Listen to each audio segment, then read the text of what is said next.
Bonjour à tous, je suis très heureux de vous retrouver à Toulouse sur cette magnifique place du Capitole qui va être mon point de départ pour un très beau week-end à la découverte de la ville rose. Oh, Toulouse, son centre-ville historique traversé par la Garonne, sa gastronomie, son accent qui chante, son dynamisme industriel qui a conquis toute l'Europe et la beauté de son arrière-pays en font l'une des villes les plus séduisantes de France. Alors, je vous emmène avec moi dans mon sac à dos, je vais prendre un petit vélo et on va découvrir toutes les beautés de Toulouse. C'est parti!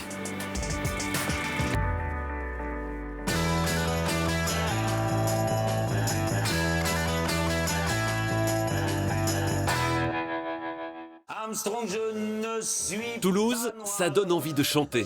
Les textes de mon père, c'est un vrai voyage qui nous est possible de faire avec lui. Je suis pas fanatique, je dis imbibé. Toulouse, ça donne faim. On dit que je suis spécialiste de l'histoire du lard. Qu'est-ce que tu me conseilles? Je pense que le grand incontournable, c'est le cassoulet. Oh là là. En préparant mon week-end, je me suis dit, je suis dans la ville, mais je vais prendre une journée quand même pour regarder un peu ce qui se passe autour. Et ça donne envie de prendre son temps. C'est agréable d'être proche de ceux qui nous entourent. Ce ruban vert là qui traverse la région, c'est un petit paradis pour tout le monde.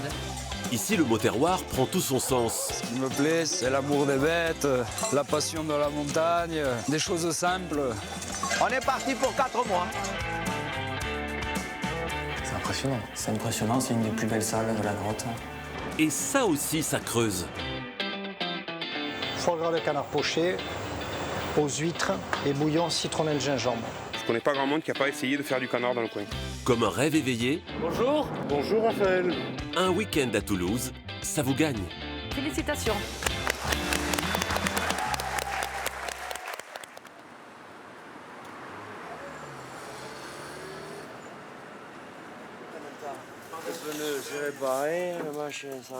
Bah, il te reste à regonfler le... Salut Lionel. Raphaël, Ça va? bien arrivé au voyage. Je viens juste d'arriver. Bon, super. Bonjour. Hop. T'as les moins dans le... Voilà. Ça va? Luc est en train de me refaire le freinage avant. Tu redonnes une pas- nouvelle jeunesse à ton vélo, c'est ça? Mais écoute, je profite de l'occasion pour voilà, le faire régler. C'est quoi le concept ici? C'est un restaurant? C'est un atelier de vélo, de réparation? Alors, comme tu vois, c'est un atelier de réparation de bicyclette. Et en même temps, c'est la fait restaurant. Il me manque plus qu'un vélo, quoi. Et puis, tu peux aller en louer un à côté. Ouais? Oui, nous avons des vélos à louer parce que nous faisons la location de bicyclettes aussi. D'accord. Je vais demander. Et tu vas, Je reviens. ça va être vite fait, tu vois.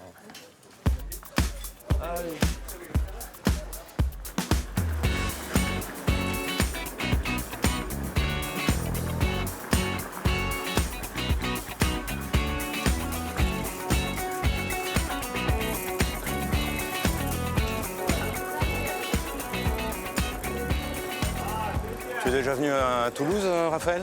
Non, c'est la première fois et j'ai tout à découvrir. Ah, tu vas voir, on va circuler, zigzaguer entre les vieux quartiers. Le centre-ville est grand. Alors le centre-ville n'est pas très grand, ce qui est agréable, c'est que du coup en vélo on peut faire en 10 minutes une traversée complète.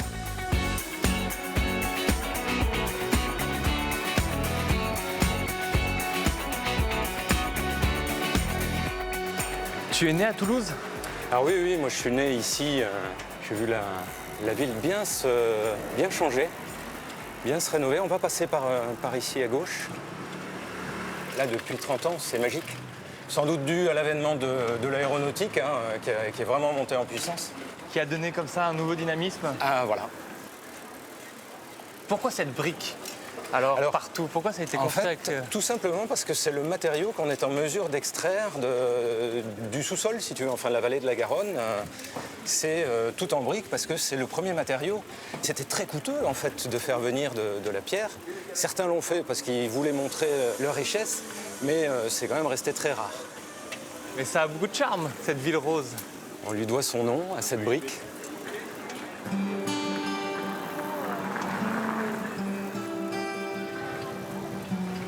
Voilà, on arrive vers cette ouverture de la Garonne, sur la Garonne du port de la Dorade.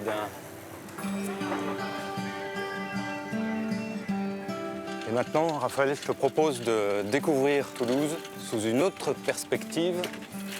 Je te propose d'aller ramer. On va remonter jusqu'au club d'Aviron. D'accord. Qui est à peine plus haut. À quelques coups de pédale. quelques coups de pédale.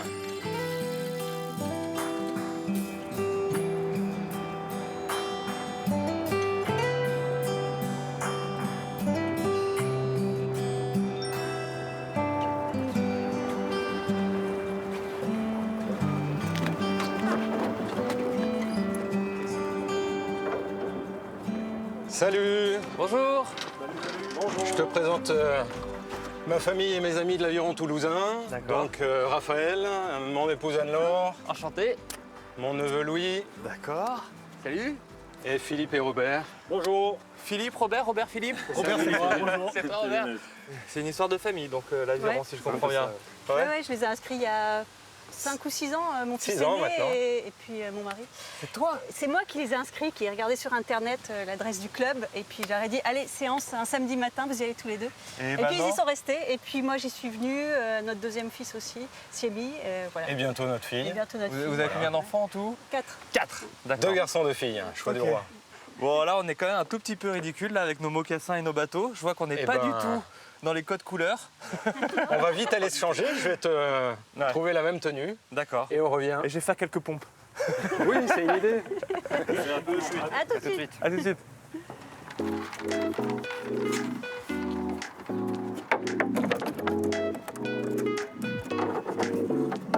Et on arrive. Ah, c'est beaucoup mieux comme ça. oui. Quand même, hein. Collection 2017 Aviron toulousain, avec le petit polo qui va bien. Hop, allez, c'est parti. Parfait pour la collection printemps-été. C'est parfait. Là, on a un super modèle pour le défilé, là. hein. Alors, La place qui doit Eh être ben, stratégique, j'imagine. tu prends évidemment la nage. C'est celui qui va imposer le rythme à l'ensemble des rameurs du bateau. Une autre vision de Toulouse, au fil de l'eau.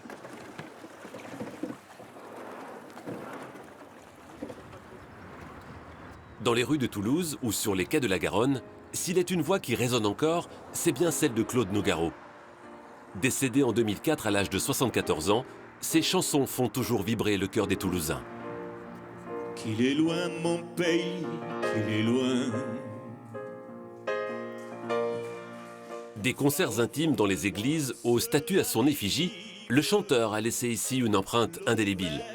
Du canal du Midi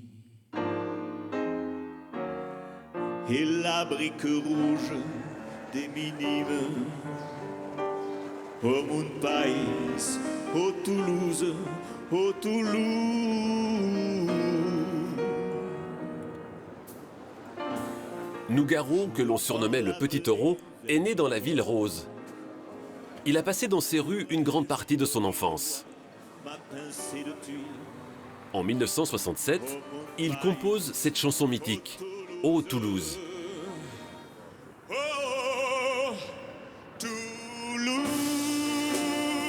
Une véritable déclaration d'amour à sa ville natale.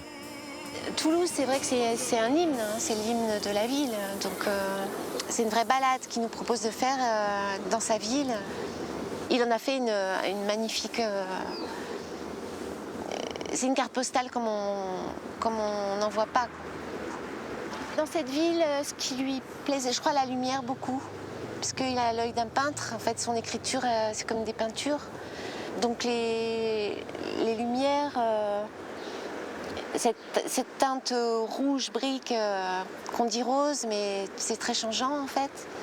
Et à travers les textes de mon père, c'est un vrai voyage qui nous est possible de faire avec lui. De son père, Cécile en parle toujours avec beaucoup d'émotion. Claude lui avait composé une magnifique chanson. Pour lui rendre hommage, elle œuvre à la réalisation de la Maison Nougaro. Ici, sur les quais du canal du Midi, se tiendront bientôt une salle de concert et un lieu d'exposition. Sur cette péniche, il y aura un lieu qui est le plus fait sur mesure par rapport à lui. C'est un lieu de rencontre humaine autour de sa création. J'ai envie, à mon tour, d'apporter c'est une transmission parce que d'une certaine manière, j'ai cette chance d'avoir un père aussi présent et qui a créé des choses aussi belles et j'ai envie de le partager autant que je peux.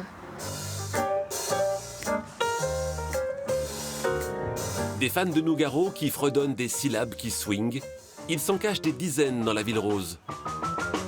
Armstrong, je ne suis pas noir, je suis blanc de peau. Quand on veut chanter l'espoir, quel manque de peau. Oui, j'ai beau voir le ciel. Eric Alias, avec son accent chantant et ses compères, rend depuis quelques années un hommage vibrant à son idole, à son monument de la chanson. Je suis pas fanatique, je dis imbibé, voilà, de Claude Nougaro. C'est lui, c'est sa sève qui est dans mes veines aussi. Ouais. J'aime Nougaro. C'est lui qui m'a donné envie de chanter, donc forcément, quand on me dit ta voix s'approche de celle de Nougaro, oui, mais je ne fais pas d'imitation. Voilà, je transmets ces mots dans l'intention qu'il a, voilà, avec la même intention que celle qu'il a utilisée pour les écrire. C'est une façon d'écrire particulière, c'est que chaque mot a sa place, chaque mot a son sens et sa vie est dans ses chansons. La pluie, la neige, le rouge, le noir, tout ça, c'est de toute façon toujours présent dans ses chansons, que ce soit le diable, le taureau, le cuir, toujours. Et donc il y a toujours quelque chose de... Et même si on ne fait pas la même taille, je sens souvent qu'il résonne en moi.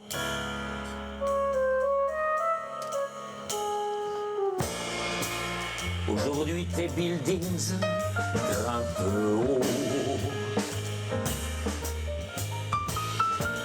À Blagnac, les avions sont plus beaux. Qu'est-ce qui fait que Nougaro est unique? Qu'est-ce qui fait que ses musiques sont uniques? C'est que de toute façon, on s'ennuie jamais. Il y a du jazz, il y a de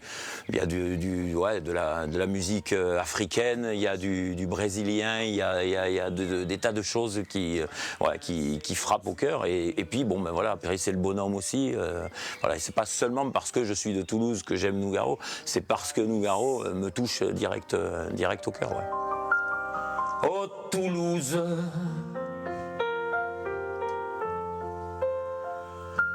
oh Toulouse.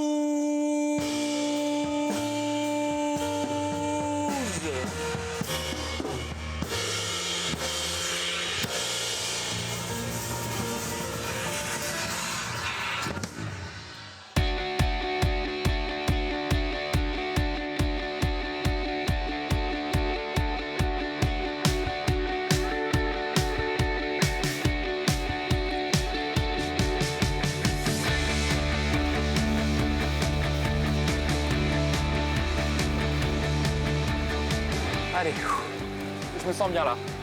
Parfait. Je me détends, on est sur la Garonne, il fait beau. Et on arrive sur les jolis quais de Tunis.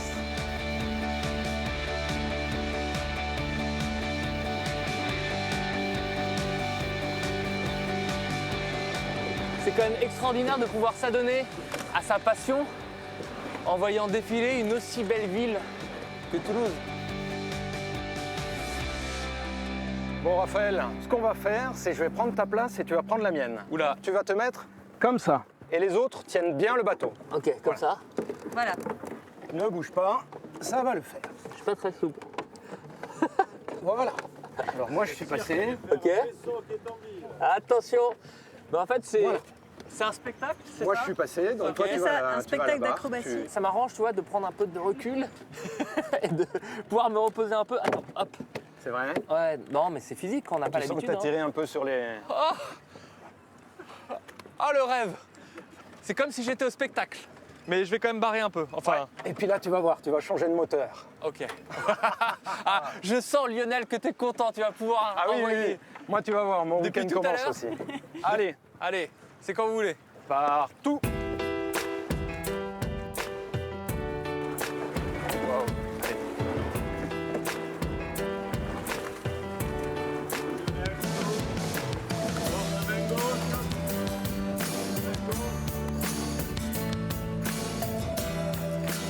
Donc là, on passe sous le Pont Neuf. Il a été commencé sous François Ier. Donc c'est pas récent. Il a merveilleusement bien résisté aux crues.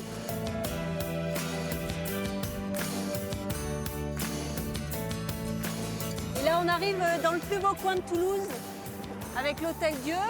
Ouais. C'était un hôpital. Un hôpital? Voilà, et puis la Dorade, les quais de la Dorade.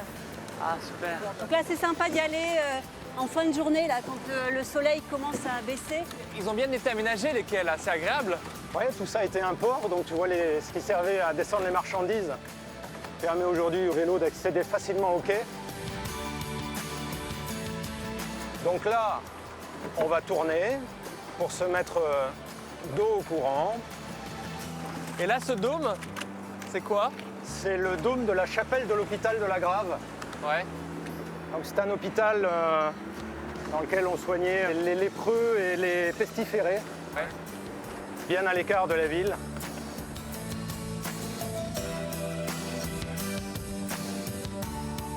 Je pensais que le barreur faisait la direction. C'est vrai que vous n'êtes pas trop là. Hein. En tout cas, merci beaucoup Lionel, c'était super.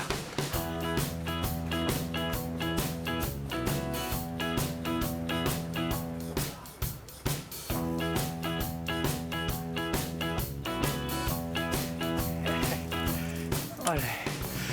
C'est normal si je commence à avoir des courbatures à l'avant-bras? Oui, c'est normal. Ça pourrait être pire demain. C'est le deuxième effet aviron, ça. Il est beau ce jardin. Oui, le jardin des plantes, c'est le grand jardin proche du centre-ville. Ça fait partie de mes plus anciens souvenirs d'enfance.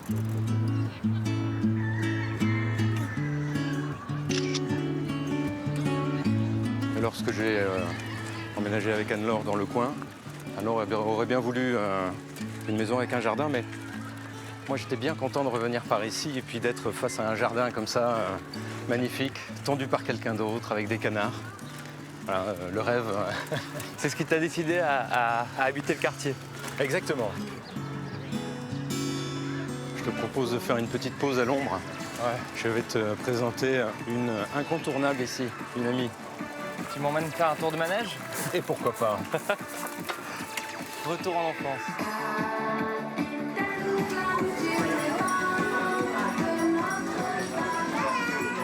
Bonjour Lionel. Je te présente Raphaël. Bonjour Raphaël. Oui. Bonjour. Bonjour. On vient faire un petit tour de manège. Allez, avec plaisir. Vous vous connaissez depuis combien de temps? Ouf. On les compte plus? Non. On peut plus le dire même, depuis voilà, tant de temps. Tu venais ici quand tu étais petit? Ah oui, on est tous venus ici et tous les fonds de culottes des petits Toulousains se sont usés sur ton manège.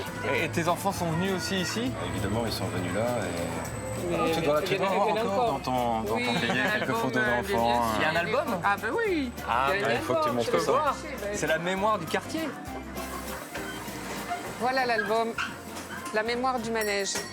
De 1945 à nos jours.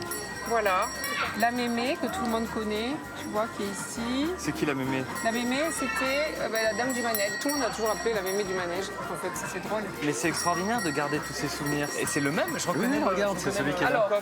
là, il y a 4 sujets emblématiques. C'est le coq, la poule, le cygne et le canard. Ça appartient à tout le monde, ça fait partie de Toulouse. Et il y a des photos de Lionel ou pas? Alors, il y a des photos de ses filles. Voilà les filles de Lionel. Voilà, les voilà dans la voiture de Lily. Voilà.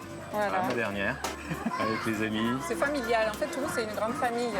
Et on se connaît tous. On est tous faits les uns des autres.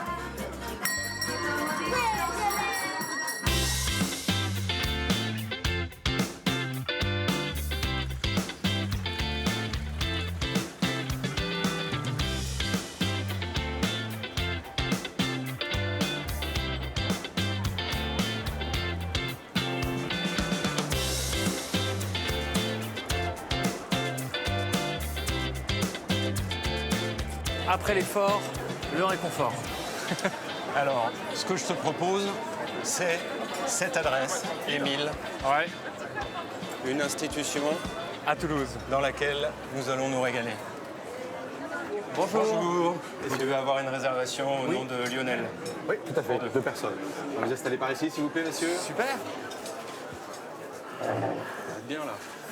Je dois t'avouer que j'ai très faim. Messieurs, je vous laisse la carte. Merci beaucoup. Merci. Qu'est-ce que tu me conseilles, Lionel? Là, je pense que le grand incontournable, c'est le cassoulet. D'accord, le fameux cassoulet maison. Cassoulet au confit de canard de Francis. Voilà.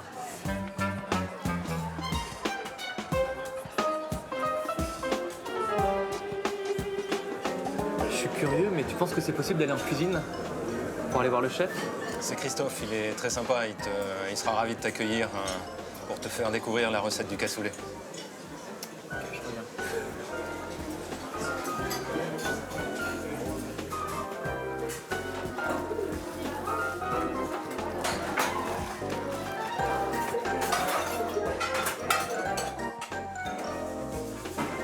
Bonjour Christophe. Bonjour, ça va? Oui, très bien. Je me permets de te déranger un tout petit peu. Oui. Mais on m'a vivement conseillé ton cassoulet. Oui. Est-ce que tu peux m'expliquer un peu la recette? Alors la recette du cassoulet, c'est une cuisson de haricots avec des morceaux de couenne dedans. Il y a un oignon, un bouquet garni, une carotte et un pied de cochon. Pendant combien de temps ça reste comme ça? Les haricots, ça est resté 2 heures, ça, de cuisson. Ouais. Et ensuite, on a la deuxième partie, en fait, c'est un ragoût de viande. Alors, on prend de la graisse de canard et on fait revenir les morceaux d'échine. Tout ça, c'est l'échine de porc. Ouais. Alors, on prend l'échine parce qu'il y a un peu de gras. Et puis c'est tendre. Voilà, c'est tendre, exactement. D'ici un quart d'heure, 20 minutes, une fois qu'on sera bien revenu, qu'on aura mis les tomates, les oignons, on obtiendra ceci. Voilà. Et comment tu fais gratiner le tout? Le gratin, en fait, c'est le gras. D'accord, qui remonte? Qui remonte un petit peu et qui fait cet aspect de gratin. D'accord, qui craquelle légèrement. Qui craquelle. Et pourquoi on appelle ça le cassoulet? Parce qu'en fait, c'est fait dans une casserole. C'est de la terre, ça la rend... voilà. Ah oui? Voilà. Oh là là! Le cassoulet, c'est vraiment le plat phare de la maison. Oui. On a gagné un petit concours fait entre Toulousains, mais on appelle ça le championnat du monde, mais ça a été fait par les chevaliers du Fiel. Ouais. On a gagné le prix du jury. Le meilleur cassoulet au monde de Toulouse. Voilà, le meilleur cassoulet au monde de Toulouse, c'est ça, ouais. Tout à fait.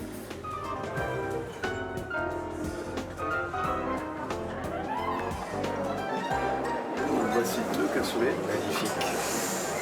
Oh là là. Merci. À l'assaut. Allez, à l'assaut. Voilà. Rien qu'à l'odeur. Ouais, on va se régaler. C'est très fin. Ça croustille un tout petit peu avec le gratin.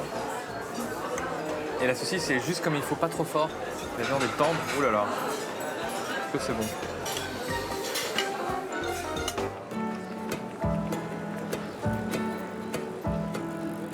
Élégante, telle une grande et belle dame, la place du Capitole veille sur tous les Toulousains. Elle doit son nom à cette façade à colonnes, le Capitole, un hommage au temple romain de Jupiter. Elle ouvre chaque jour ses bras aux petits et aux grands rendez-vous. Immense et élancée, les touristes se doivent de la photographier et les Toulousains chauvins se plaisent à l'admirer. Chaque matin, ce sont les fleuristes et les bouquinistes qui délicatement réveillent la belle Capitole. Huguette, enseignante à la retraite, flâne souvent ici et aime rappeler l'histoire de la grande dame de Toulouse. C'est une place historique qui existe depuis la fin du Moyen-Âge, le début de la Renaissance, disons, et qui a été construite en plusieurs temps, qui s'est agrandie et qui a été ce qu'on appelle une place à programme, où on fait des façades harmonieuses, où il n'y a pas d'horribles constructions qui dénaturent. J'aime bien traverser cette place parce que suivant les heures, l'éclairage est très beau, ou bien c'est complètement désert et c'est un régal, ou bien alors c'est plein de monde et il y a des vibrations formidables. Oui, j'aime bien traverser, même si je ne m'y arrête pas tout le temps. Là, vous voyez, je traverse en diagonale pour aller dans le quartier des Carmes.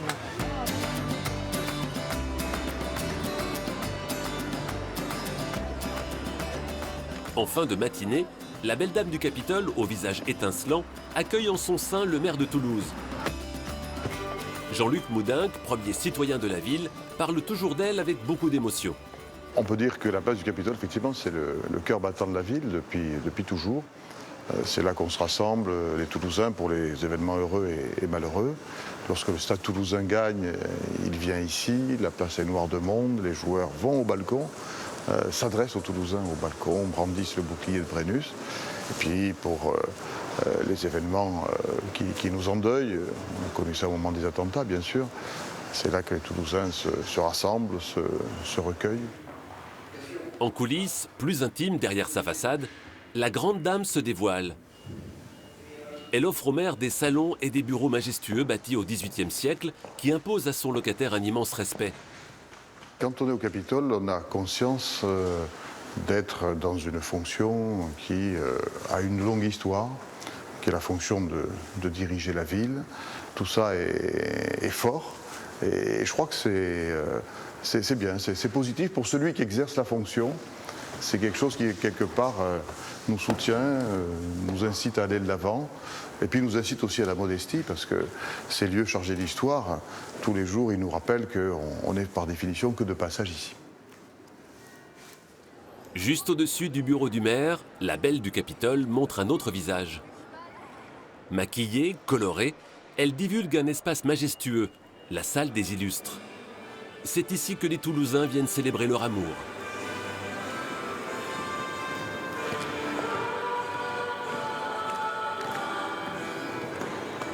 Au nom de la loi, je déclare Madame Yuri Nomura et Monsieur Benjamin Leroy unis par le mariage. Félicitations.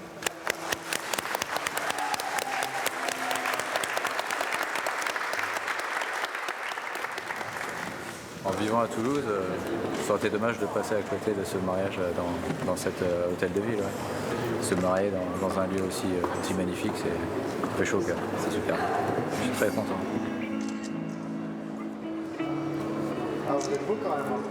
Si elle procure aux mariés le frisson du bonheur, la belle dame du Capitole aime défier les artistes.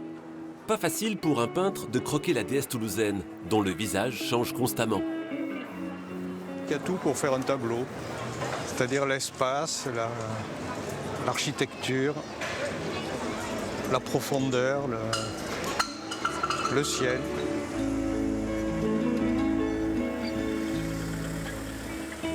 J'ai dessiné beaucoup de choses et il y a eu des moments surréalistes. Il y a des moments où c'est recouvert. L'autre fois, il y avait un stade de foot, de gazon. Une fois, après, c'est une patinoire. Après, c'est le marché de Noël. Mais pour quelqu'un de visuel, un peintre, le moindre truc est intéressant. Voilà. La moindre variation. Souvent, tous les photographes, tous les artistes prennent le même angle qui est le meilleur. Et c'est difficile. Alors je me suis souvent cassé la tête. Là, j'ai fait des cadrages avec des reflets. J'ai imaginé des flaques d'eau où se reflèterait l'architecture. Voilà. Après la pluie, c'est pas un sujet si facile.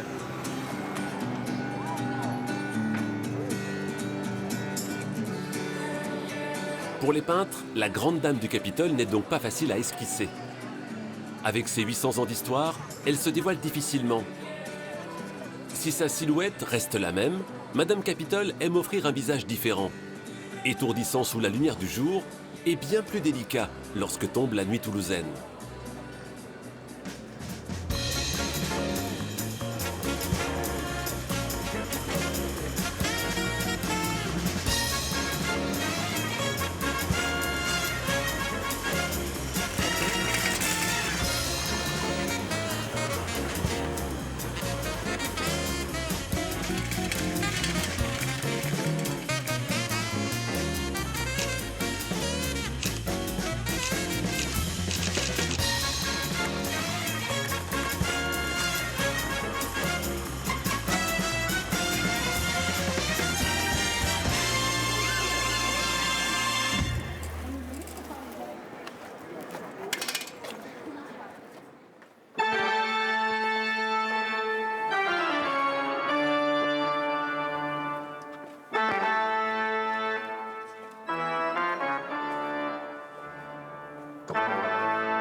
Salut Jean-Baptiste. Salut Raphaël. Ça va? Ça va et toi? Très très bien, je suis un peu scotché. Parce que quand on entre dans la basilique Saint-Cernin et qu'on entend ton orgue là, Jean-Sébastien Bach. C'est puissant, hein? Ah, c'est vraiment puissant. Les basses, là, waouh! Ouais. Il y a une acoustique incroyable. Ah, c'est une acoustique incroyable. C'est un orgue qui a été construit par le plus grand facteur d'orgue du 19e siècle, qui s'appelait Aristide Cavaillé-Coll. Ouais. On aime bien le comparer à Stradivarius, tellement ces instruments sont aboutis, sont beaux en termes de qualité. Je peux me mettre à côté de toi ou pas? Volontiers, tu peux même essayer si tu veux.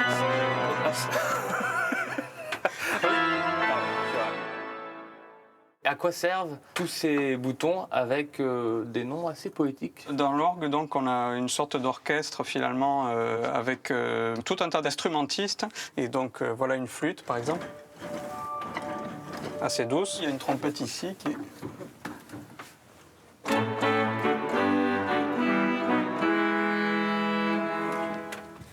Bon alors maintenant tu l'as entendu, peut-être que tu veux l'essayer? Oui. Oula, mais vu le nombre de pédales... Ok. Oula, ok. Donc il faut vraiment faire attention où on met les pieds. Ça, c'est la première chose. Donc dis-moi. Mais c'est un peu un piano version XXL. Je ne sais pas si tu as déjà joué du piano. Oui, bien sûr, la lettre Alice. Vas-y, alors vas-y, essaye. Non, je ne sais même pas.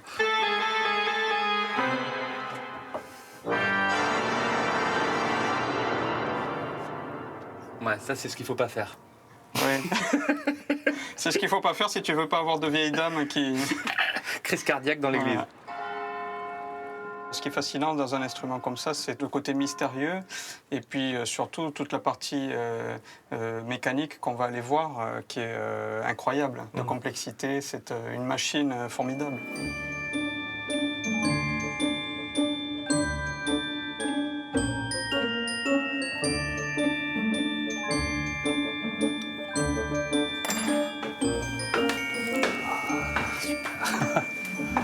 Voilà, et on passe de la forêt de bois à la forêt d'étain. Alors, tu étais déjà venu dans un orgue? Non, jamais. Je te présente Olivier, qui est notre facteur d'orgue qui finit de restaurer l'orgue. Voilà. Mais ça représente des kilomètres de tuyaux, ça? Ah, ça représente des kilomètres, oui, si on les mettait bout à bout. Il y en a plus de 5500 dans ces là. Ça veut dire qu'il y a 5500 tuyaux qui ont dû être dépoussiérés à la main? Voilà. Mais ça prend combien de temps? Pour ma part, 900 heures de travail, 900 heures d'harmonie. Il te reste encore 892 heures. Oui. Courage. Merci.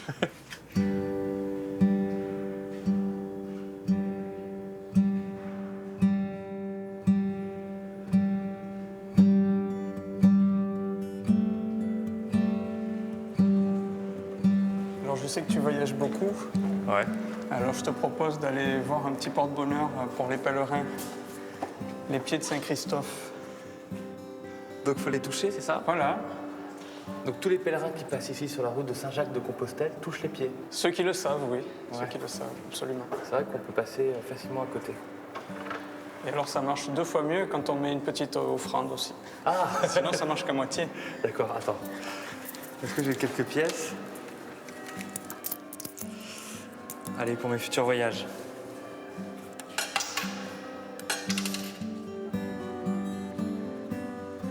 Alors là, tu vois, on est sorti par la porte Miègeville, qui est du XIe siècle. Et on passe sous l'arcade, qui, elle, est de la Renaissance.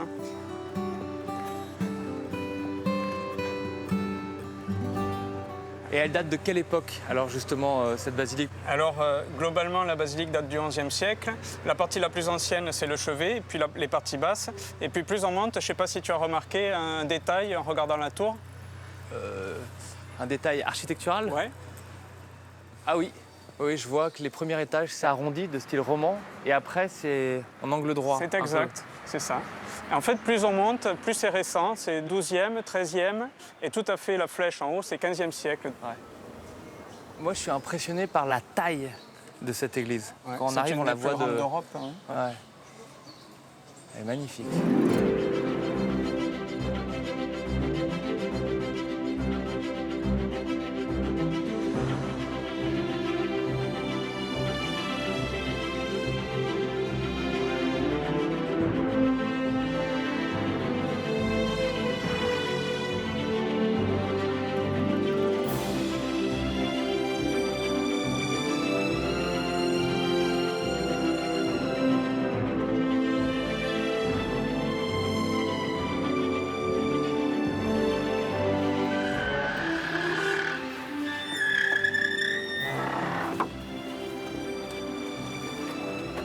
Waouh. Le plus beau point de vue de Toulouse. À 360 degrés. 360 degrés. On est à combien de mètres là? Là, on est à 70 mètres quasiment. Ah, c'est sublime. Sublime. On sent presque toute la saveur de la ville là d'ici. Et là, tu vois, derrière nous, là, si tu as un peu de courage, on peut même monter jusque là-haut. C'est impressionnant. C'est la première fois que je viens à Toulouse et c'est vraiment un très beau cadeau. Ah ben merci, ça me fait plaisir. Merci Jean-Baptiste.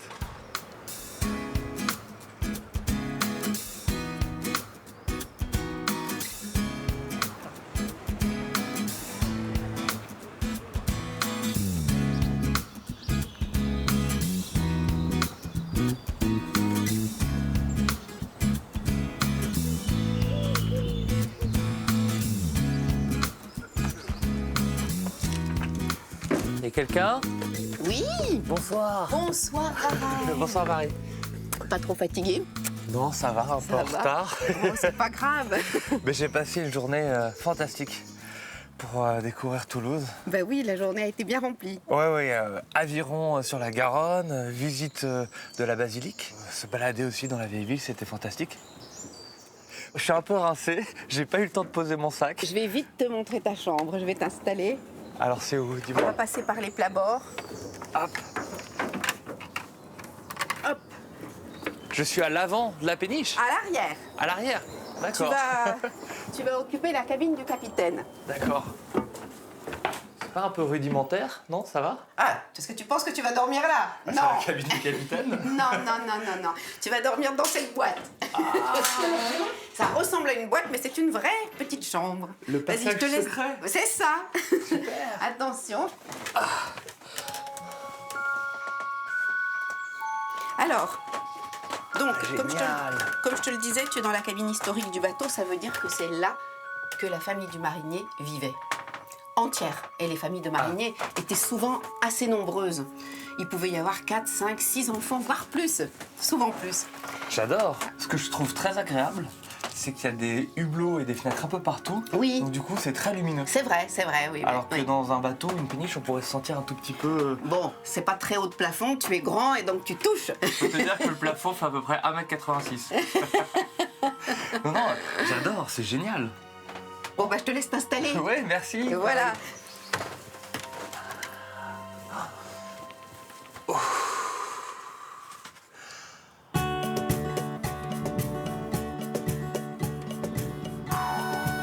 Bordée par la Garonne, Toulouse est aussi traversée par l'un des cours d'eau les plus célèbres de France, le canal du Midi. Dessiné au XVIIe siècle par Pierre-Paul Riquet, il relie Toulouse à la Méditerranée. Célèbre pour ses allées de platanes qui se reflètent à merveille dans l'eau, le canal s'étend sur 241 km. Avec ses eaux chaudes et poissonneuses, le canal du Midi attire les pêcheurs comme Mathieu qui vient ici chaque week-end avec son grand-père. C'est un endroit qui est déjà assez reposant parce qu'il n'y a pas de voiture au bord déjà.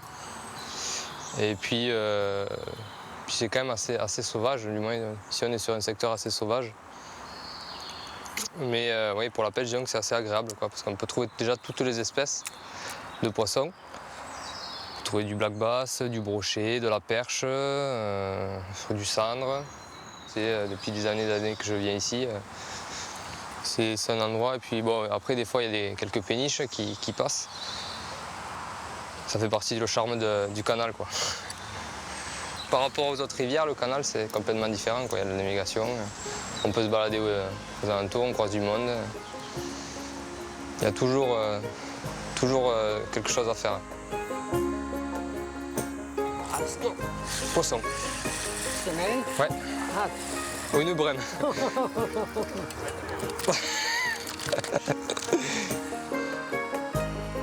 Allez, on va la remettre à l'eau tranquillement. Hop. Et voilà. Elle est repartie. Paradis des pêcheurs, le canal du Midi attire surtout les plaisanciers qui rêvent de s'offrir une croisière de quelques jours en péniche au fil de l'eau dans ce cadre idyllique. Parmi les croisiéristes qui arpentent le canal, 80% sont des étrangers. Michael, Kelvin, Libby et Pat sont venus d'Angleterre pour profiter durant 15 jours de ce petit Éden d'eau et de verdure. Vous pouvez combiner de belles choses, car c'est relaxant et en même temps, vous avez l'opportunité de découvrir des endroits différents, sans être dans une voiture, sans être dans un train ou dans un avion. C'est une belle combinaison. Vous vous laissez aller et vous pouvez explorer des villages, des villes à votre propre rythme.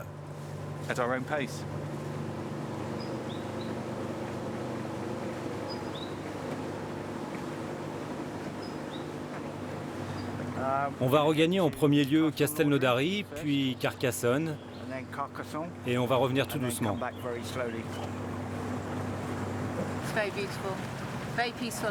C'est magnifique, très calme. C'est agréable d'être proche de ce qui nous entoure.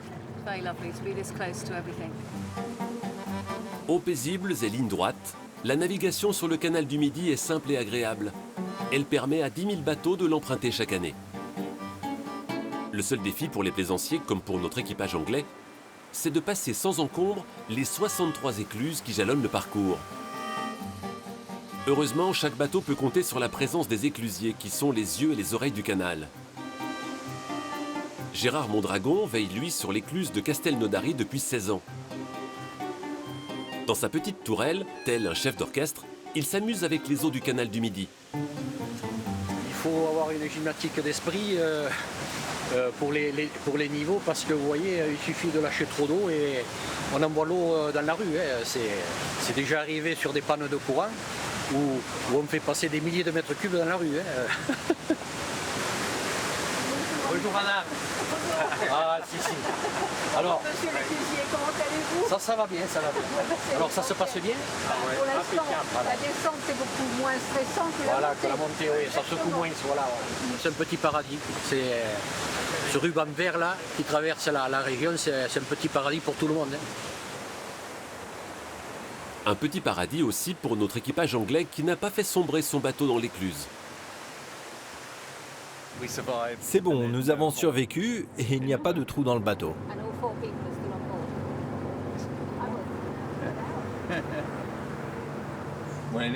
Si nous étions en Angleterre, sur un canal, il pleuvrait sûrement.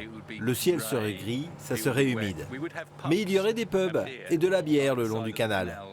Mais heureusement ici, on peut compter sur le vin.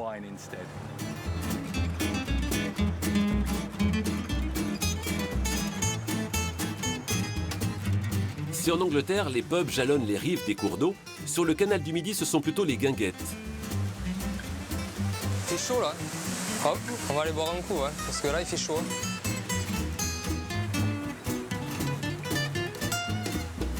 Des petits refuges au frais, bien confortables, qui ouvrent souvent leurs bras à Mathieu et son grand-père après chaque partie de pêche. Petite sortie au bord du canal, bien sympa. Ça fait plaisir.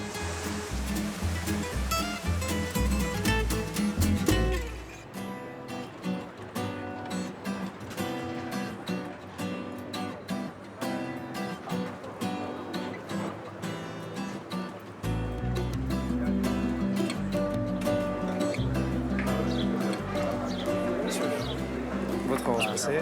Super. Votre café allongé. Ouais. Et le croissant. Voilà, monsieur. Merci. Vous êtes là pour le week-end, monsieur? Oui, je suis arrivé hier. D'accord. Et aujourd'hui, j'ai décidé de sortir un peu de la ville, de Toulouse, pour découvrir l'arrière-pays en Ariège, vers Foix. Je connais très bien, c'est très joli là-bas. Oui, c'est loin d'ici? C'est à 45 minutes, 1 heure à peu près. D'accord. Et vous pensez que le temps va changer? On croise les doigts. Ouais. Merci monsieur. beaucoup. Merci à vous, bon appétit. Merci.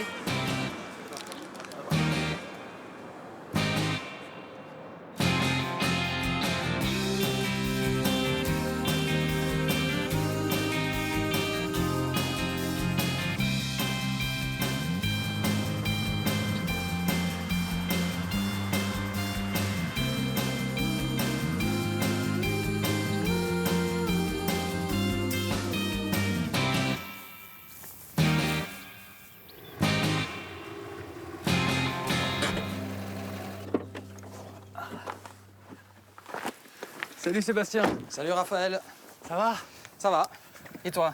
Très très bien, je viens de faire une superbe route avec les Pyrénées. Voilà, là Tout on est aux vert. portes des Pyrénées. Tu Ouais. connais un peu l'Ariège? Pas du tout. Pas du tout. Pas du tout. En préparant mon week-end, je me suis dit, tiens, je suis dans la ville, mais je vais prendre une journée quand même pour regarder un peu ce qui se passe autour. Je vais te faire une petite excursion, parce qu'il y a beaucoup de choses à voir dans l'Ariège. Bien sûr, il y a la nature sauvage, mais il y a aussi des grottes, il y a des châteaux, il y a énormément de choses à voir. D'accord.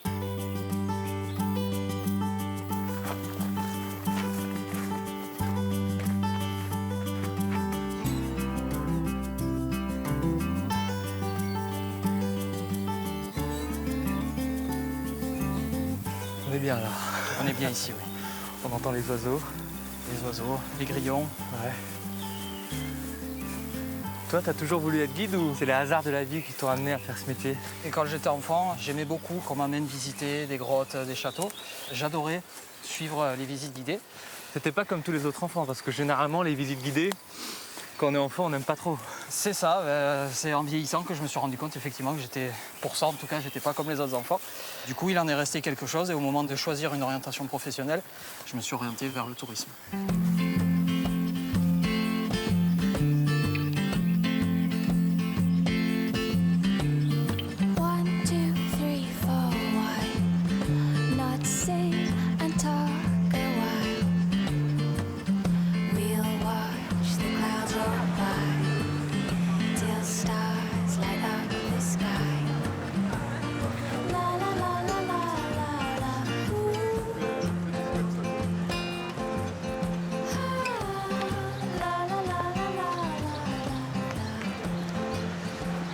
Voilà Raphaël, ce que je voulais te montrer, le beau château de Foix, un beau château médiéval.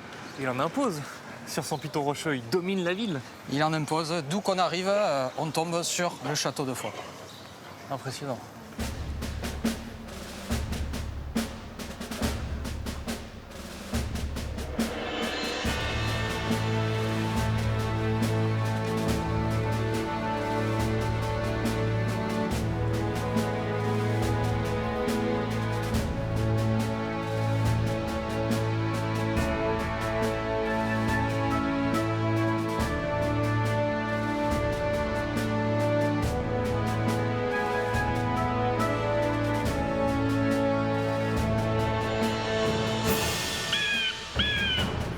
On a une vue imprenable sur le massif des Pyrénées et sur Foix. Et sur Foix. On sent toute la place stratégique que devait avoir ce château. Ben voilà, tu l'as compris. Là, on est à la confluence entre deux vallées et on est à la frontière entre du coup, la route vers l'Espagne et la route vers Toulouse.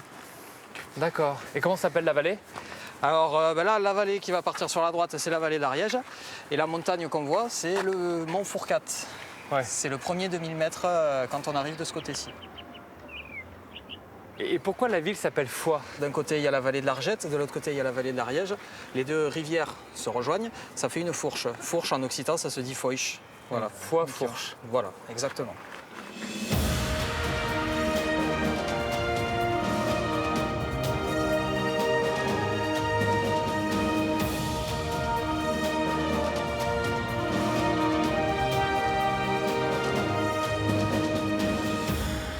Là, on est vraiment au plus haut Au du plus château, haut, au point culminant. exactement. C'est la tour la plus haute du château.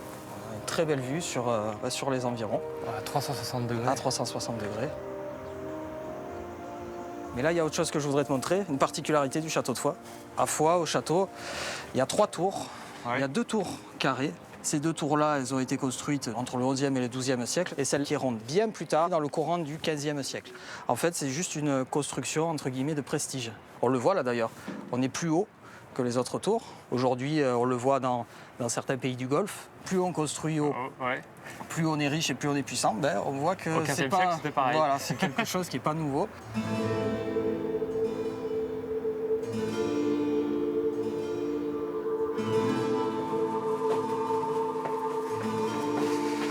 Alors là, si tu t'approches un peu, Raphaël, tu vois, on a des gravures. Ces gravures, ce sont des gravures qui ont été faites par les prisonniers à l'époque où le château servait de prison. Tu vois là, il y a plein de graffitis, il y en a un qui est particulièrement intéressant et émouvant, c'est celui-ci. Alors quand on le lit bien, on peut déchiffrer. Ici, nous sommes abandonnés de tous. Cassé. Donc Cassé, c'est le nom du prisonnier. Tu dis que c'est émouvant, mais moi, ça me glace un peu le sang quand même de s'imaginer que pendant des mois, voire des années, des hommes étaient Ils étaient confinés ici, effectivement. C'est la mémoire de la prison. Exactement. Ils avaient quand même une belle vue. Ils avaient une belle vue. Il faut se consoler comme on peut. Vous allez attraper la corde et la fixer sur la noix. Parfait. Allez, vous rattrapez l'arbalète et vous la posez ici sur la table. Vous prenez votre carreau. Là, on a un petit atelier tir à l'arbalète. Tir à l'arbalète. Donc, quand vous êtes prête, vous tirez. Pas mal. Bonjour. Bonjour, messieurs. Bonjour. Donc, je te présente Brunissande, 2 fois. Enchanté. Cher Raphaël. Enchanté, monsieur. Donc, c'est elle qui va t'apprendre à tirer à l'arbalète. D'accord. Tout Comme à à fait. l'époque. Ouais. Sébastien, je te propose ce qu'on appelle une battle. Avec plaisir. Toi contre moi. On va voir. C'est parti.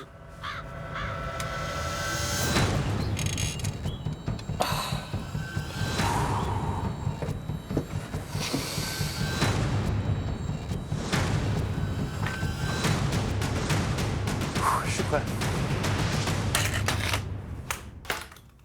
Bien joué. Vous avez l'effort. Bien joué. Bravo, je m'incline. Eh ben écoute, c'était une belle bataille. Dame, on est d'accord? Oui. Merci, Dame Brunissante. Ce fut un réel plaisir. Merci à toi, Raphaël. À bientôt. À bientôt. Tu connais une asso d'arbalète dans le coin? Non, mais on peut en monter une. Ouais, c'est une bonne idée, ça. Allez.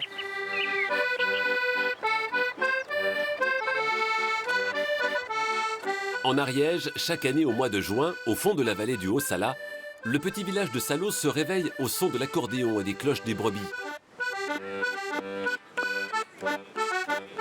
C'est l'heure du grand rappel. Touristes et bergers, tout le monde a fait le déplacement pour la grande transhumance. Parmi eux, Paco. Il est éleveur de brebis. Comme chaque année, il va conduire ses bêtes jusqu'aux zones de pâturage en pleine montagne. Pour moi, c'est une fête. Moi, à 7 ans, j'ai commencé à faire la première transhumance et depuis, voilà. Donc, c'est une fête. Surtout que, bon, on essaye de retracer tout ce que les anciens nous ont appris et on essaye de garder un peu ce jour de fête. Voilà.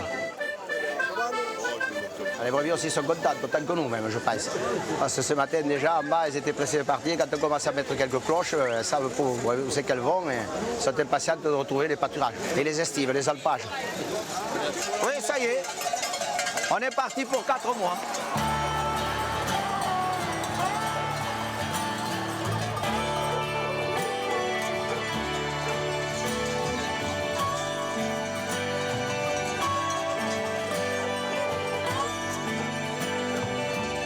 Elles sont pressées d'aller sur les alpages.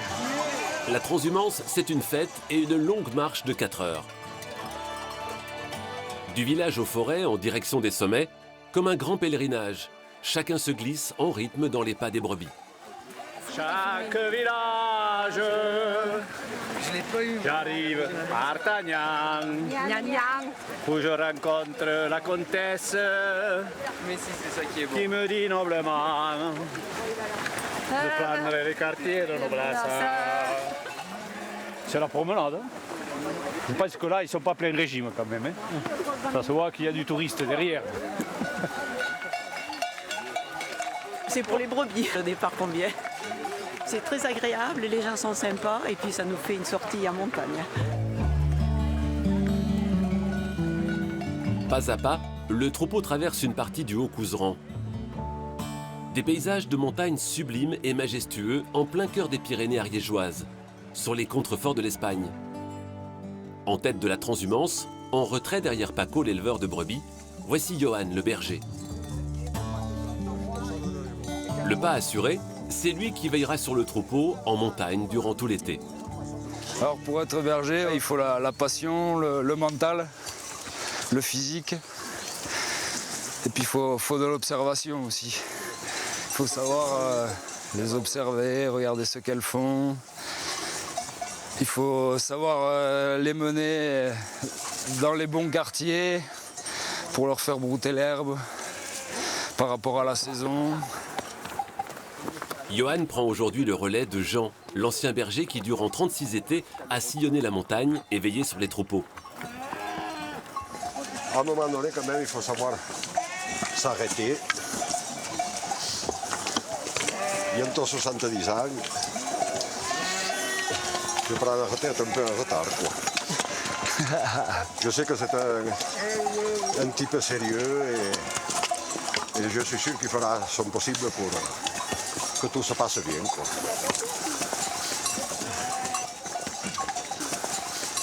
Ouais, ce qui me plaît, c'est l'amour des bêtes, la passion de la montagne, des choses simples. Parce que là-haut, on vit simplement, quoi. Moi, après, je reste tout l'été là-haut, jusqu'au 30 septembre. Voilà, isolé un peu du monde.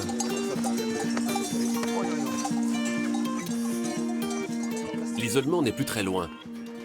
Les pentes se font plus abruptes. Les brebis retrouvent leurs immenses pâturages de haute montagne. Et la voici, après 4 heures de marche, la ligne d'arrivée, la cabane du berger, en plein cœur de l'estive de Pouille.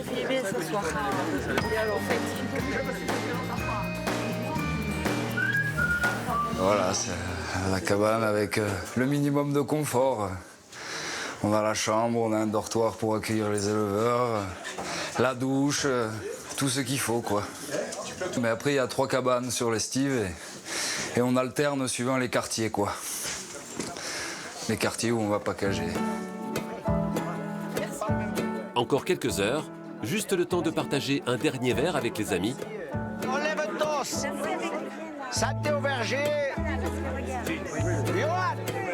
Et Johan pourra s'offrir un tête-à-tête avec les espaces infinis du domaine du Haut-Couserans. Il gardera un œil sur ses brebis qui, pendant 4 mois, savoureront le grand air des montagnes et le parfum délicieux des verts pâturages.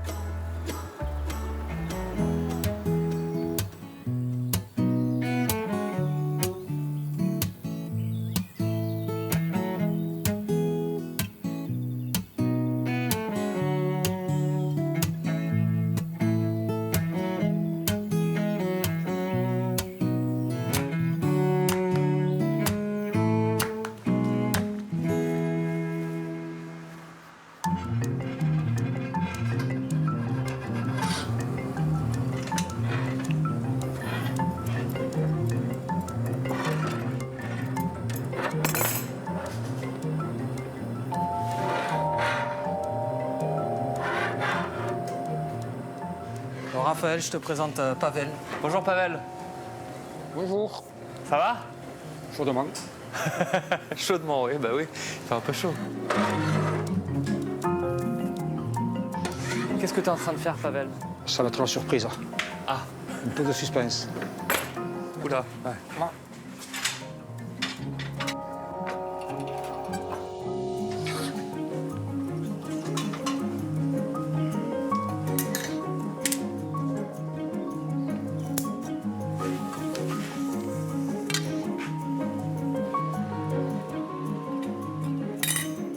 Le fond à combien de degrés? Environ 1200. 1200 degrés? Ça se sent. Ça se sent. Là, tu es en train de faire un vase. Peut-être. Ah, voilà, j'approche. Ah, mais en fait, c'est pas du tout un vase. Non, voilà. Oh, corbeille à fruits. Incroyable. C'est Voilà. avec le mouvement que tu fais l'ondulation? Ouais, avec la force centrifuge. Ah, ça c'est magique, ça.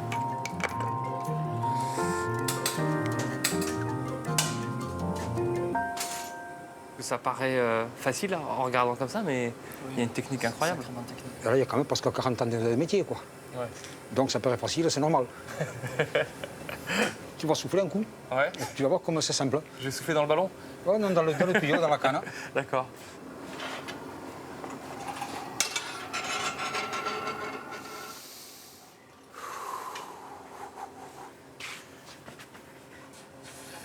Oui, allez, allez. Un peu plus quand même. Stop! Ah ouais, j'étais trop... Vas-y. Vas-y, vas-y, souffle. Ah non. Bon, trop tard. Excuse-moi, Ah non, ça c'est normal.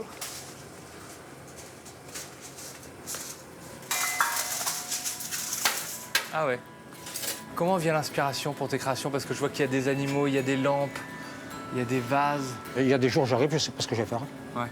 Puis je vais me travailler, j'ai pris quelque chose, je me fais plaisir. Merci beaucoup, Pavel.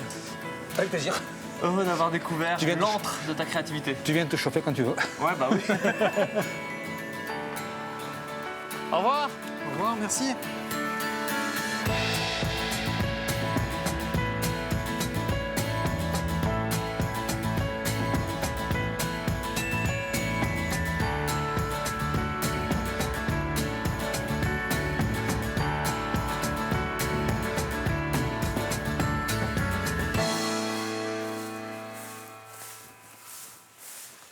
Je me trompe pas en disant que l'Ariège, c'est un des départements les plus sauvages de France. Exactement, c'est un des départements les plus sauvages.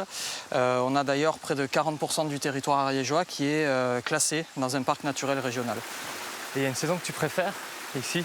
J'aime beaucoup l'automne, parce qu'à l'automne les couleurs changent, ça a de très belles couleurs flamboyantes, on a une lumière qui est assez particulière aussi. Qu'est-ce qui te plaît dans la photographie? C'est l'observation, la solitude, la nature? C'est être en phase avec les éléments, profiter de ce que la nature a à nous offrir et une sensation aussi d'être à sa place, de faire partie d'un tout. Ouais, ça aussi c'est important.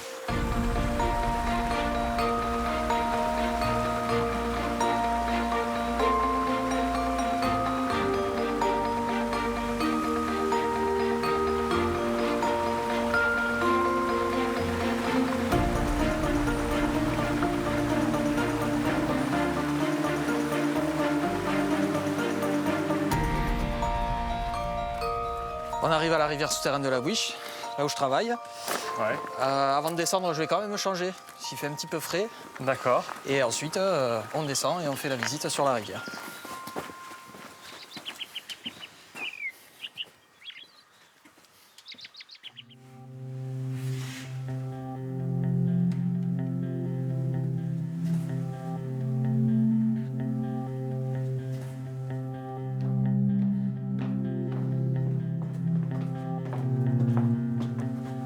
On descend à combien de mètres? Alors au plus bas, on sera à 60 mètres sous la terre. D'accord. Il y a quand même une petite sensation d'oppression au début. C'est normal. Ouais. Ça, c'est l'accès artificiel de la grotte. Donc c'est un puits qui a été creusé spécialement pour les visites. Ensuite, tu vas voir un peu plus bas quand même, ça s'élargit. Même si on est dans une grotte, donc forcément, il y a des endroits un peu exigus. Ouais. Je referme derrière? Oui. Ouais.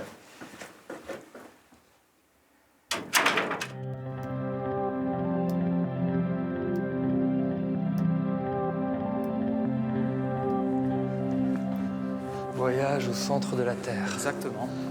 C'est exactement ça. Là, on arrive dans une jolie salle. Et donc, la petite surprise. Ah oui, quand même. C'est impressionnant. C'est impressionnant, c'est une des plus belles salles de la grotte. Il va falloir que tu me rappelles mes cours de primaire. Ouais. C'est quoi la différence entre stalagmite et stalactite? La stalactite, c'est celle qui va vers le bas, on dit qu'elle tombe. La stalagmite, c'est celle qui va vers le haut, on dit qu'elle monte. Facile. Et donc, comment ça se forme? Alors, ça se forme grâce à l'eau de pluie, qui va s'infiltrer à travers le calcaire. Et ce calcaire, quand il va arriver dans la grotte, il va cristalliser en quelque sorte, donner un minéral appelé la calcite. Et donc, l'eau va déposer cette calcite au plafond, au sol, sur les parois, et donner comme ça différentes formes de concrétion. Quand on voit des concrétions comme celle-ci, on est là face à plusieurs dizaines de milliers d'années d'histoire.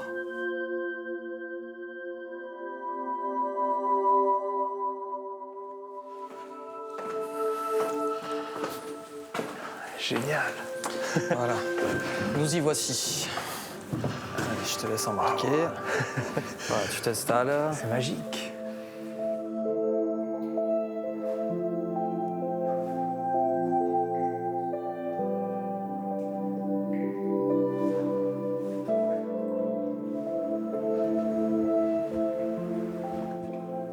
La rivière fait combien de kilomètres de long? Les spéléologues ont mis au jour un réseau de 3 km 800 au total. C'est d'ailleurs la plus longue rivière souterraine navigable d'Europe.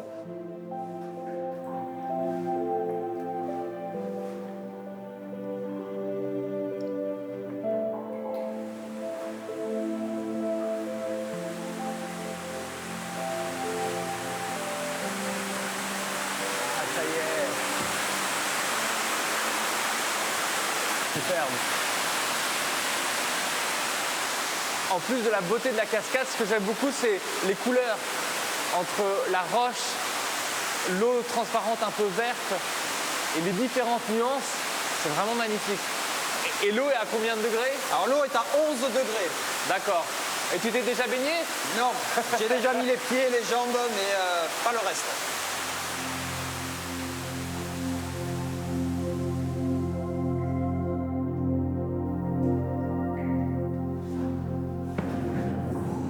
Alors là, si on regarde en passant sur la gauche, on peut voir une forme un peu particulière, c'est la tête de licorne. Ah oui, avec le stalagmite. Voilà. Alors c'est même carrément une colonne, hein, si on regarde bien. Ah oui.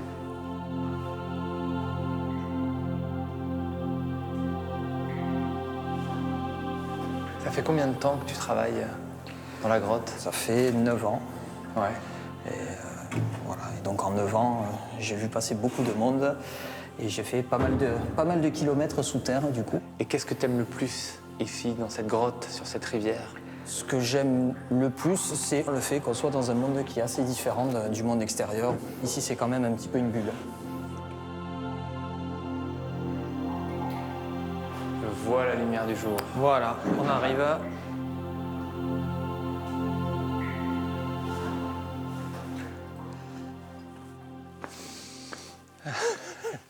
Ça fait du bien.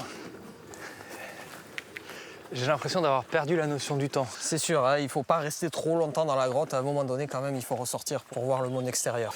En tout cas, Sébastien, merci beaucoup pour cette plaisir. très très belle journée. Merci à toi d'être venu nous voir. Ouais. C'était aussi beau sous terre que sur terre. Ça a été un plaisir pour moi de te faire visiter le coin. Tu n'as eu qu'un petit aperçu de ce que l'Ariège peut offrir, donc j'espère qu'à l'occasion, tu auras la possibilité de revenir nous voir. Allez, merci. Ciao. Ciao, à bientôt. Merci.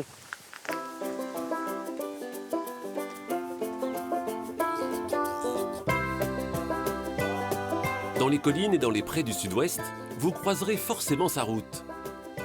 Un long bec arrondi, de courtes pattes et une démarche empruntée. Voici le célèbre canard mulard du sud-ouest. L'un des emblèmes gastronomiques de la Haute-Garonne fait vivre plus de 230 exploitations avicoles qui produisent 330 000 canards par an. Au cœur du Lauragais, dans la ferme du Roc, Claudine et ses deux fils, Benjamin et Xavier, veillent sur leurs canards comme sur un trésor. Ils élèvent 10 000 palmipèdes et produisent magrets, confits et foie gras depuis une trentaine d'années. Benjamin, au grand air, s'occupe lui de les élever. Ça a toujours été quelque chose que je connais. C'est vrai que voilà, j'ai toujours mangé du foie gras depuis que je m'en souvienne. Toujours du magret, pareil. J'ai toujours vu ma mère tuer des canards petits, faire du confit. Ça fait 2 générations que je grandis au milieu des canards. On s'est spécialisé là-dedans, mais ma grand-mère, quand elle a commencé, c'était vraiment pour pallier à l'arrière-saison céréales, tout ça, quoi. Dès que les récoltes étaient finies, c'était un moyen de continuer à faire un petit peu ces fins de mois avec autre chose. Et c'est vrai que, voilà, je connais pas grand monde qui n'a pas essayé de faire du canard dans le coin.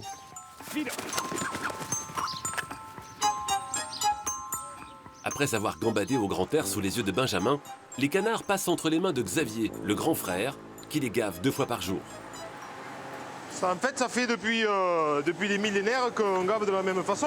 Ils ont la faculté de pouvoir stocker les graisses dans leur foie et faire un foie gras qu'on appelle donc, qui change totalement de texture et de goût par rapport à un foie de volaille. La famille Papex gave ses canards pendant 13 jours. Ensuite, les palmipèdes sont cuisinés par Claudine, la mère qui connaît toutes les recettes ancestrales. Saucisses, magrets, gésiers, confits, aiguillettes. Le canard, Claudine pourrait le cuisiner à l'infini.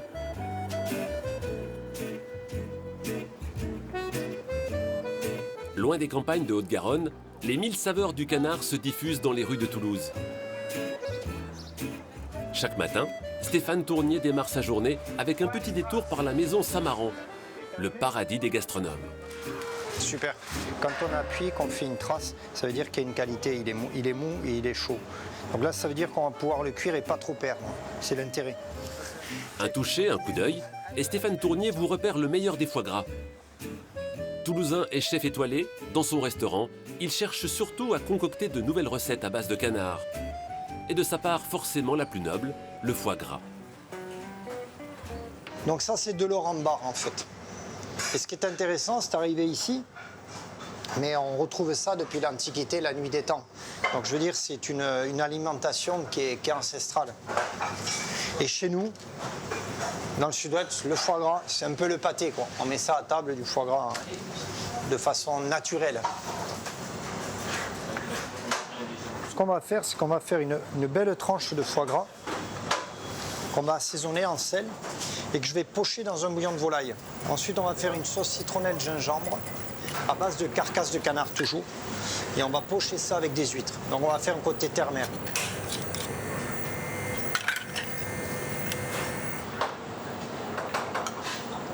Foie gras terre-mer. La sauce, ou Mamadou, la sauce citronnelle, tu me mixes.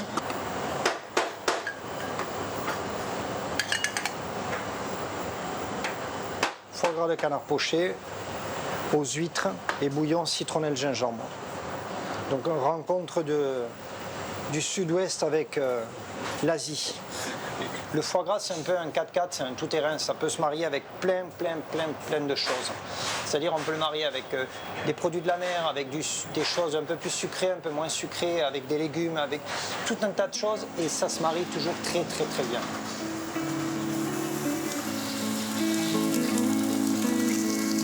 Le goût du canard, c'est quelque chose qui est long en bouche.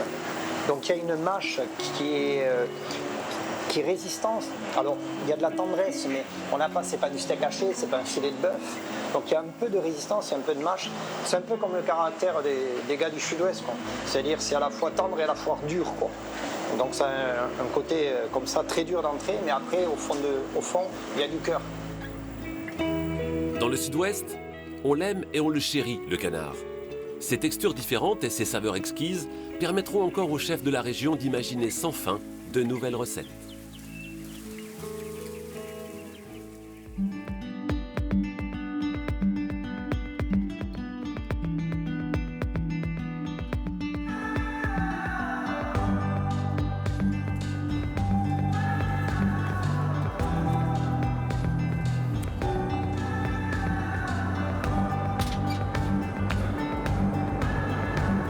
Bonjour.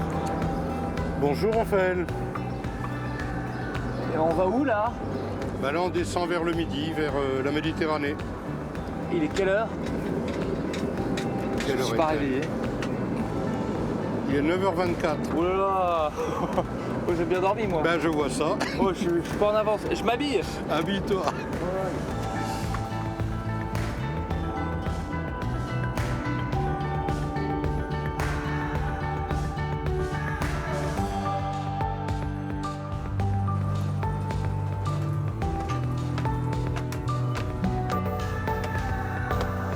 Bonjour Marie. Bonjour Raphaël. Bien dormi? Très bien Très dormi. bien dormi. Ah oui. Voilà, j'étais bien là. C'était parfait après ma journée d'hier. Oui. Oula, il y a le capitaine. Un petit café? Oui. Alors, Avec plaisir. un petit café.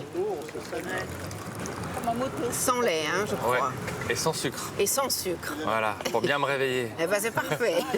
Oh là là. Et tu as du pain, des petits trucs comme ça et des De la toasts brioche, en grillés. plus. Voilà. Oh là là. Merci Marie. Les toasts. Mais les voilà. Non mais j'en ai pris qu'un. Un seul, oui, promis.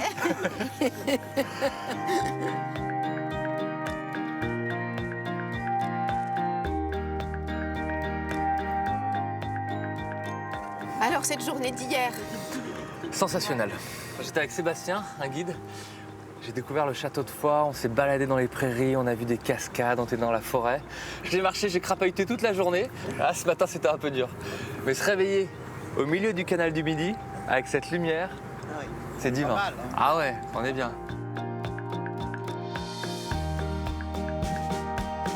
Et comment t'en es arrivé à t'occuper d'une maison d'hôte sur l'eau?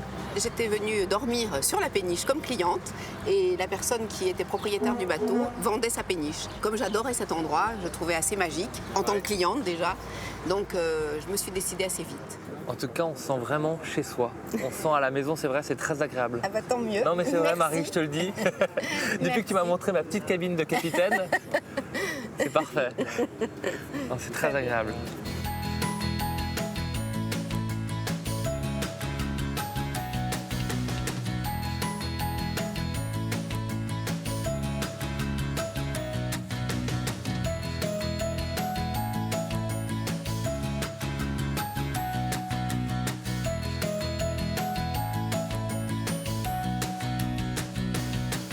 Au revoir, capitaine. Eh bien, bonne journée à toi. Merci. Hop. Mon petit vélo. Tac. Oh. Hop. Merci Marie. Au revoir Raphaël. Oui. Bonne journée à toi. Merci, c'est reparti pour un tour. Au revoir. Bonne journée. Au revoir.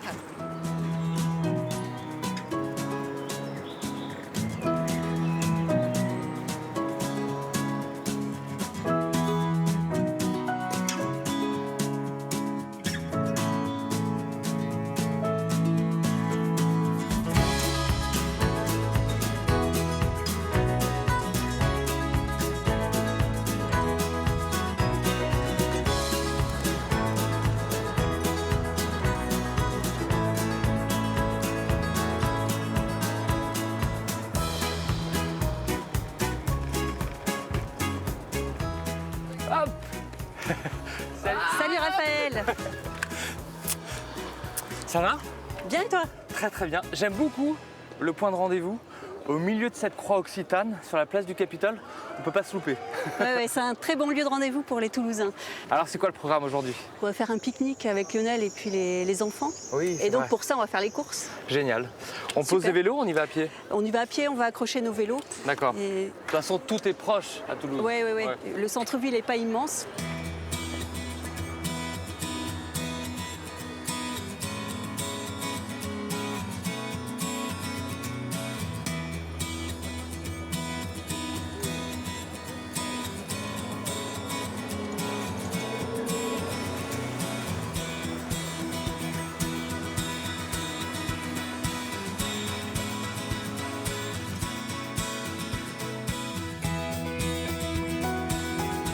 On n'est plus très loin du marché? En fait, il est là le marché. Il est là? Ouais. Ok.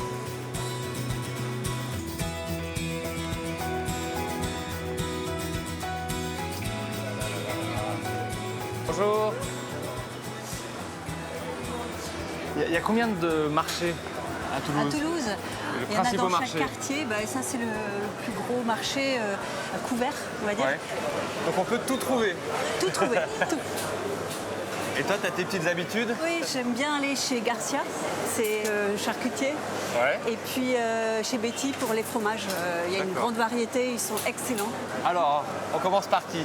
Garcia? Garcia? Allez, Garcia. On y va. Donc on va aller dans cette Par là? allée, par là. Ouais.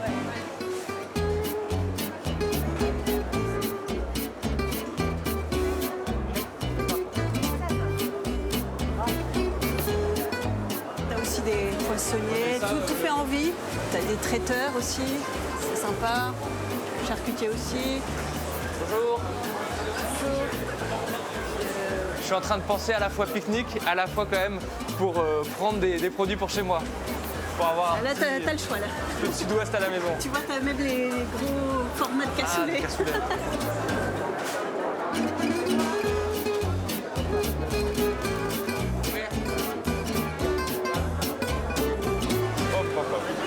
Alors, je pense qu'il y a tout ce qu'il nous faut là.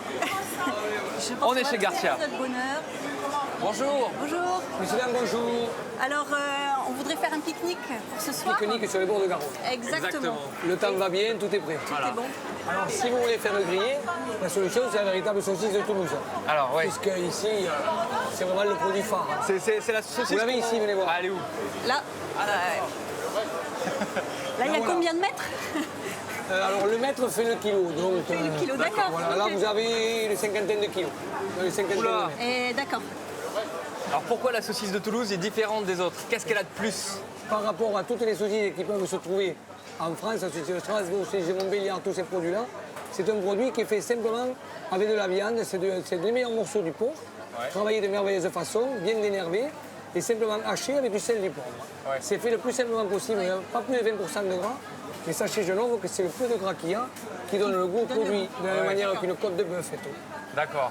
Donc on va en prendre un peu quand même, on verra comment on les... Pourquoi? Non, je sais pas moi. On en prend... pour cette personne, c'est quoi?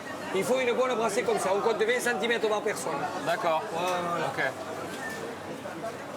Ça te va ou pas? Parfait. Parfait. Est-ce qu'il en faut encore un peu plus ou pas? Je vais vous proposer une petite terrine paysanne, des lèches de viande marinée, du sel, du poivre. Vous plantez un petit couteau, un petit rosé que vous aurez mis à rafraîchir dans la Garonne. Et vous allez vous régaler. Ça, c'est un peu. Et avec l'accent, ça va encore mieux. Ici, messieurs, dames, c'est vous qui avez de l'accent. Nous n'en avons pas quand même. C'est vrai, c'est vrai. Je compte sur vous pour rappeler ça. Moi, je vous mets les petits saucisses. Ok.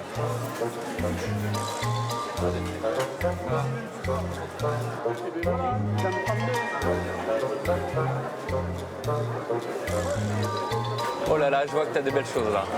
Là, j'ai des fameux jambons patanegra. Mais celui-là, attends, je vois 65 mois. 65 mois d'affinage. Ça, c'est une exception, celui-là. Oh là là. Et ça donne un produit. Et donc ça donne un jambon. Ça donne un produit, excellent. c'est un concentré de la tradition espagnole. Allez, goûtons. Bon appétit. Merci beaucoup. Oh là là. Bon, est-ce qu'un palais parisien est exercé à ce produit-là? Oh. Je me pose la question. On peut être parisien, avoir du goût, tu sais. Tenez, monsieur, profitez de l'aubaine. Bon appétit. Oh là là. C'est fondant. Ça, c'est exceptionnel. C'est une œuvre d'art, ça.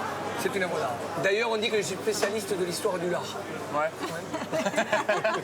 C'est le savoir-faire. Oui. Voilà. Ça va faire plaisir à Lionel. Ouais. C'est une petite surprise. Bon, bah écoute, c'est parfait. Impeccable. Allez, je vous gâte. Merci. Merci. Merci.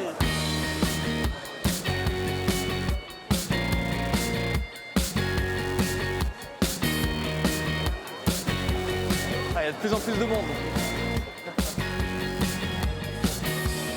Moi, je veux bien un petit chèvre. C'est un chèvre de la région. Ah, il est bon. Ah ouais, j'aime beaucoup. J'aime beaucoup. Eh ben, on peut prendre ça, ouais. Ça et puis un morceau de roquefort. Super. On va se régaler. Merci, c'est adorable. Merci Ouais, bien. super. Allez, gentil. Hop, je le mets dans mon sac. Tu veux que je t'aide? Merci, Betty.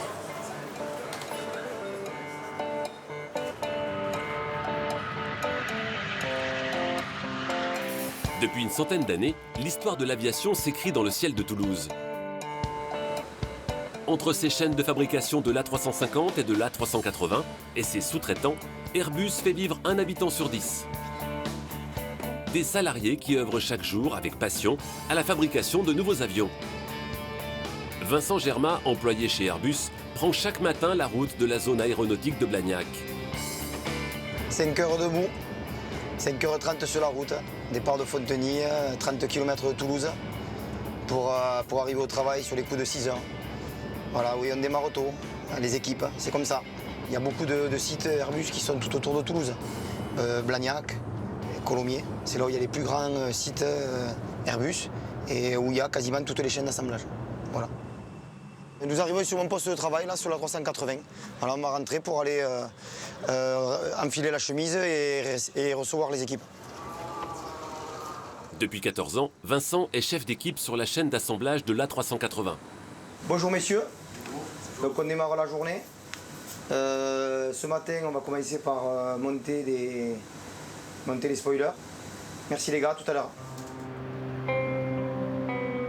Dans un silence étonnant, au cœur de cet immense entrepôt de 50 hectares, l'équipe de Vincent s'active jour et nuit.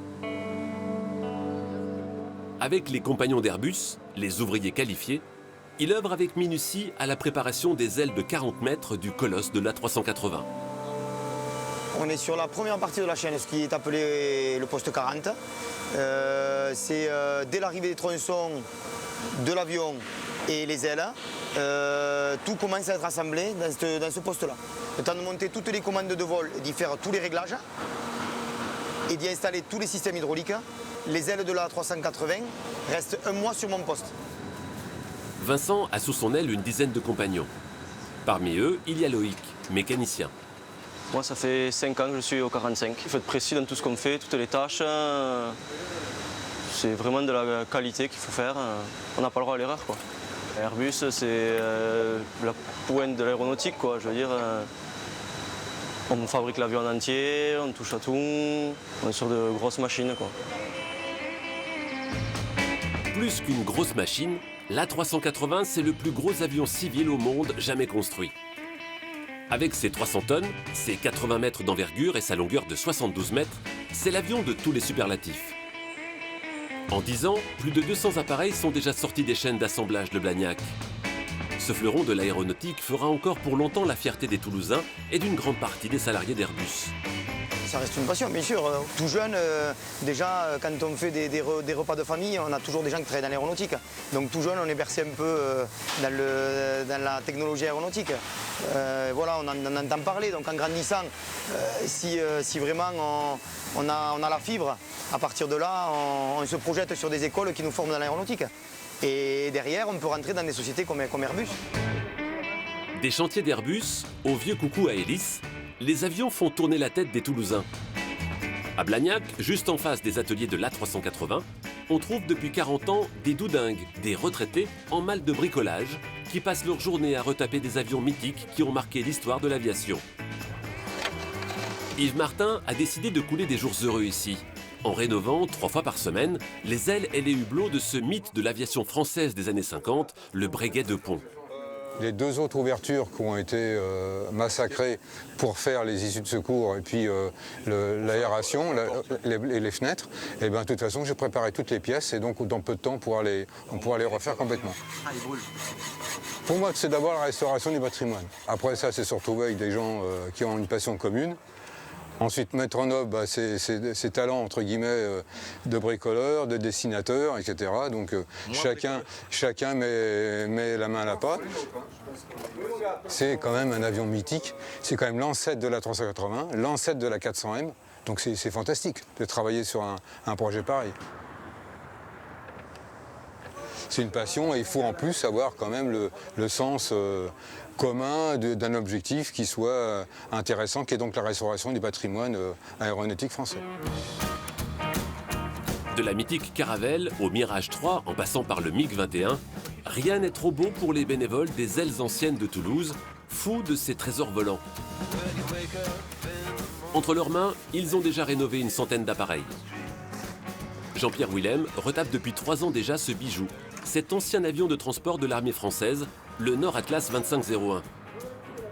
Au niveau de la taille, on peut rentrer 30 parachutistes, on peut rentrer 3 jeeps, on peut rentrer, suivant les volumes et suivant les tailles, facilement 3 à 4 palettes. Nous avons un pilote, un copilote, un navigateur, parce qu'évidemment, en traversée de Méditerranée par exemple, il fallait évidemment utiliser le sextant. Cet avion est resté sur le tarmac ici en face de 88 à 2003. 2003, date à laquelle on a récupéré cet avion et sur lequel on travaille dessus depuis cette époque-là.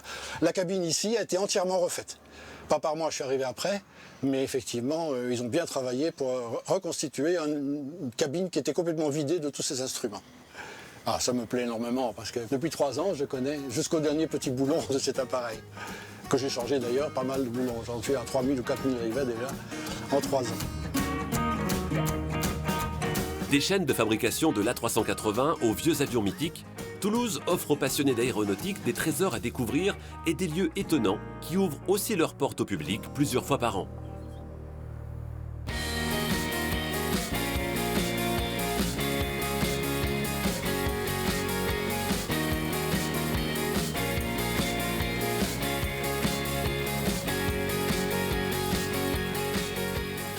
Hello. Bonsoir, bonsoir, bonsoir. Oh, Raphaël, salut Lionel, ça va? Ouais. Salut Louis. Ah, depuis l'Aviron, ça va? Ça va. Et tes 2 petites filles? Anne-Claire et Marianne. Ça, c'est le butin. Regarde. Bon, alors on dit à l'assaut? À l'assaut, on va se régaler. Allez. On va commencer par le rouge. D'accord, le vin espagnol à consommer avec modération, évidemment. N'est-ce pas, non? Il fait combien de degrés? Je suis venue à pied. On est venu à pied. Anne-Laure. Merci, alors on goûte. Lionel. J'aurais dû amener une bouteille de pétillant là pour les petites, parce qu'aujourd'hui c'est les 12 ans d'Anne-Claire. C'est pas vrai. C'est ton anniversaire? Bon anniversaire. C'est génial, on trinque à ton anniversaire. À tes 12 ans, Bon Anne-Claire. anniversaire, Anne-Claire. Allez, bon anniversaire. Chin chin. Chin. Chin. Bon, il faut absolument accompagner ça. La vue sur le pont, c'est divin. Ça me rappelle vraiment les premières heures quand je suis arrivé sur l'Aviron. Quand tu veux. Quand tu veux, voilà, tu connais l'adresse. On te garde une combinaison au chaud. Et pour refaire de l'Aviron. Voilà, bien sûr. Avec Louis. Lionel et Anne-Laure, je voulais vraiment vous remercier pour le temps que vous m'avez consacré. C'est la première fois que je découvre Toulouse et je suis séduit, vraiment. Il y a une sorte de dolce vita, il y a un dynamisme, il y a la beauté, il y a de l'art, il y a de la découverte, il y a des bons artisans. Je repense à Christophe, à Garcia, à tous ces gens qui nous ont accompagnés, mais aussi Sébastien, Sylvie et toutes les personnes qui m'ont consacré du temps dans cette belle région. Moi, j'espère vous retrouver très bientôt pour de nouveaux week-ends à partager ensemble. Et en attendant, je pense qu'on peut ouvrir le Pata Negra. On passe aux choses sérieuses. On passe aux choses sérieuses. À très bientôt. Hop, allez.